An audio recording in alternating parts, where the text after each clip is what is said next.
Neophobia. Neophobia is the fear of anything new, especially a persistent and abnormal fear. In its milder form, it can manifest as the unwillingness to try new things or break from routine. In the context of children, the term is generally used to indicate a tendency to reject unknown or novel foods. Food neophobia, as it may be referred to, is an important concern in pediatric psychology. In biomedical research, neophobia is often associated with the study of taste. The word neophobia comes from the Greek neomicron sigma, neos, meaning new, young, and phi beta omicron sigma, phobos, for fear. Cainophobia comes from the Greek kappa alpha iota nu sigma, kainos, meaning new, fresh. Alternative terms for neophobia include metathesiophobia, prosophobia, cainotophobia, and cainophobia. Norway rats and house mice are thought to have evolved increased levels of neophobia as they became commensal with humans because humans were routinely devising new methods to eradicate them. Neophobia is also a common finding in aging animals, although apathy could also explain, or contribute to explain, the lack of exploratory drive systematically observed in aging. Researchers argued that the lack of exploratory drive was likely due neurophysiologically to the dysfunction of neural pathways connected to the prefrontal cortex observed during aging. Robert Anton Wilson theorized in his book Prometheus Rising that neophobia is instinctual in people after they begin to raise children. Wilson's views on neophobia are mostly negative, believing that it is the reason human culture and ideas do not advance as quickly as our technology. His model includes an idea from Thomas Kuhn's The Structure of Scientific Revolutions, which is that new ideas, however well proven and evident, are implemented only when the generations who consider them new die and are replaced by generations who consider the ideas accepted and old.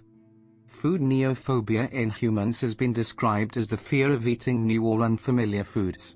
It differs from selective eating disorder. Food neophobia is particularly common in toddlers and young children. It is often related to an individual's level of sensation-seeking, meaning a person's willingness to try new things and take risks. Not only do people with high food neophobia resist trying new food, they also rate new foods that they do try as lower than neophilics. It is very typical for people to generally have a fear of new things and to prefer things that are familiar and common. Most people experience food neophobia to a certain extent, though some people are more neophobic than others. A measure of individual differences in food neophobia is the Food Neophobia Scale, which consists of a 10-item survey that requires self-reported responses on a 7-point Likert scale. There is also a separate scale geared towards children called the Food Neophobia Scale for Children, in which the parents actually do the reporting for the survey. In animals, it has been shown that food neophobia is a fear of novelty lasting only a short duration, which is distinct from dietary conservatism, the prolonged refusal to add a novel food to the diet, which can last many days or even years. Dietary conservatism has never yet been demonstrated in humans, although the genetically influenced behavior of fussy eating in children resembles the behavior seen in animals.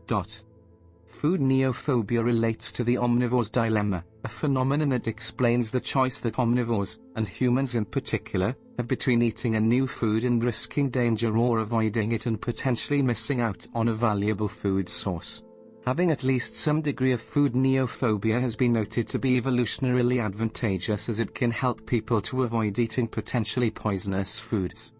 Genetics seem to play a role in both food neophobia and general neophobia. Research shows that about 2/3 of the variation in food neophobia is due to genetics. A study done on twin pairs showed an even higher correlation, indicating that genetics does play a factor in food neophobia. Psychosocial factors can also increase a child's chances of developing food neophobia.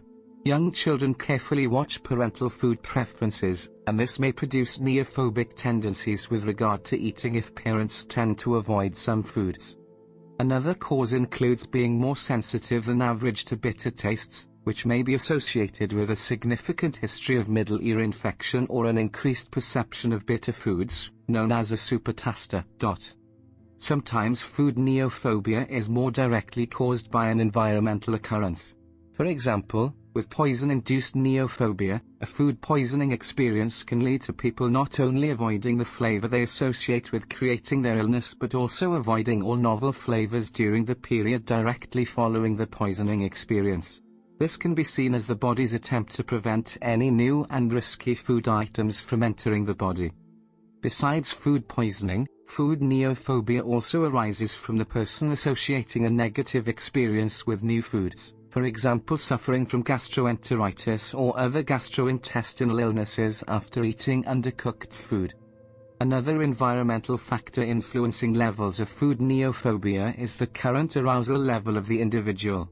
Trying a new food is an arousing experience, and if the person prefers to maintain a lower arousal level in general, then he or she might avoid new foods as a method of managing his or her current arousal level. Also, if people are currently experiencing situations with a lot of novelty and are therefore more aroused, they might be reluctant to try new foods as doing so would increase their arousal level to an uncomfortable level. This example can help explain why Americans visiting a foreign country might be less likely to try a new food item and instead gravitate towards the familiar McDonald's food. Some efforts to address this situation, such as pressuring the child to eat a disliked food or threatening punishment for not eating it, tend to exacerbate the problem. Effective solutions include offering non-food rewards, such as a small sticker, for tasting a new or disliked food, and for parents to model the behavior they want to see by cheerfully eating the new or disliked foods in front of the children. Exposing someone to a new food increases the chances of liking that food item. However, it is not enough to merely look at a new food. Novel food must be repeatedly tasted in order to increase preference for eating it. It can take as many as 15 tries of a novel food item before a child accepts it. There also appears to be a critical period for lowering later food neophobia in children during the weaning process. The variety of solid foods first exposed to children can lower later food refusal. Some researchers believe that even the food variety of a nursing mother and the consequent variety of flavors in her breast milk can lead to greater acceptance of novel food items later on in life. Food neophobia does tend to naturally decrease as people age,